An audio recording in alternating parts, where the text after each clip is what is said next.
السلام علیکم ګرانو هیوادوالو.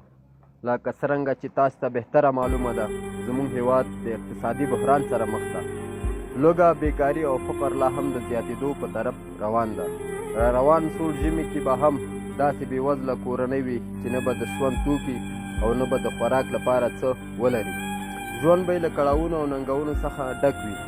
صدقه ورځې بلا ده. نو موږ د خپلو بېوزلو هیوادوالو سره د مرستې کمپاین پیل کړی. په ټولو بډای او سرمایه‌دارو خلکو که په داخل کې دي او که له هیواده بهر دي غږ کوو او تقاضا ترې کوو چې مرسته وکړي او د یو بېوزله هیوادوال په ژوند کې د څو ورځو خوشحالي راولي. موږ وعده کوو چې همدا ستاسې مرستې به په بېوزلو وګړو په مساویانه ډول وویشو او تاسو ته به ثبوت درکړو چې ستاسې مرستې اصلي حقدار ته رسېدلې دي. نو مرسته وکړئ او مرستې مو راواستوئ. د اړیکو نیولو لپاره زموږ د واټساپ شمېره نوټ کړئ: 029 3 6 8. موږ ستاسو مرستو ته سترګې په لار یو. وسلام.